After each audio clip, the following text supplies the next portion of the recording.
berprogram. Iya. Jadi kalau kita bahas tentang coding, pasti orang akan memikir ini ya, membuat robot lah, membuat program sebuah pokoknya yang berbasis dengan internet ataupun program-program pakai IT, ya kan? Menjadi hacker lah, menggunakan kode-kode, pokoknya yang berbau dengan teknologi.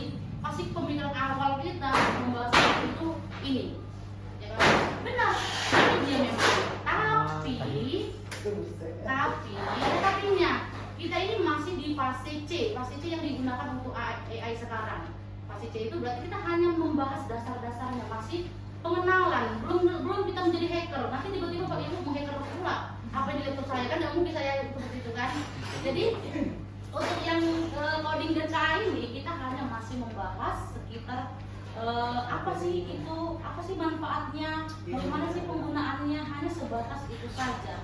Jadi ya benar, teori, hanya sebatas teori.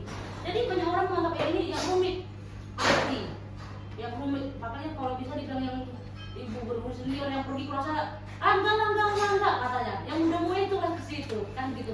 Padahal sebenarnya ini sudah terapkan di pembelajaran kita sehari-hari. Jadi kita lihat tempat coding. Jadi kan banyak nih pembahasan coding ini masuk kemana?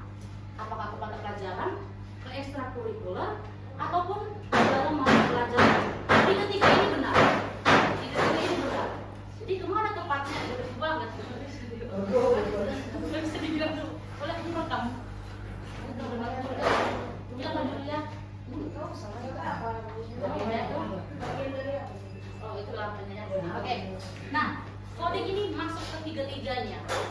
Bukan berarti tiga-tiganya kita masukkan, tidak, kita pilih. Jadi kemarin Bapak Dinas bilang itu tergantung kebijakan sekolah mau dimasukkan kemana, apakah dia mata pelajaran pilihan itu seperti di bulog yang lain bahasa ataupun bahasa daerah, bahasa Malumun, itu dia.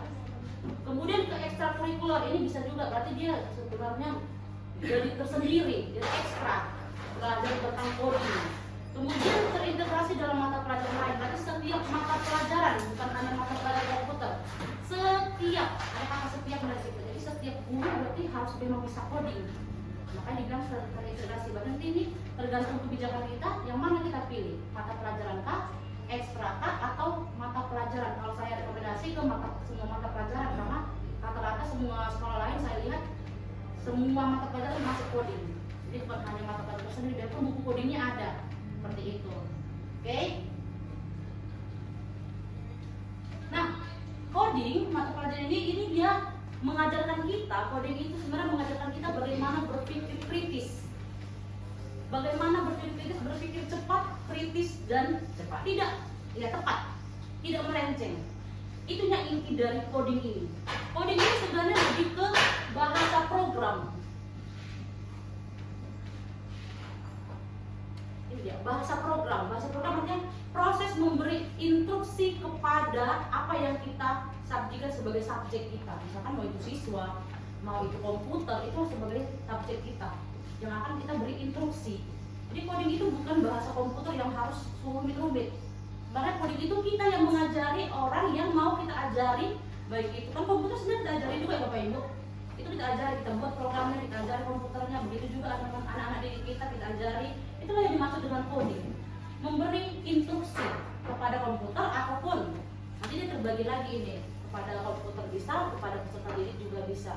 Jadi kalau dibilang kecerdasan artifisial, ini kemarin perdebatan kita waktu kita membuat visi misi ya kemarin di kelas itu kan dibilang Bapak Syedari terlalu tinggi bahasanya kepada anak-anak, kan begitu. Padahal sebenarnya kalau dibilang kecerdasan artifisial itu kita sudah menggunakannya. Yang pertama sudah menggunakan komputer, ya kan?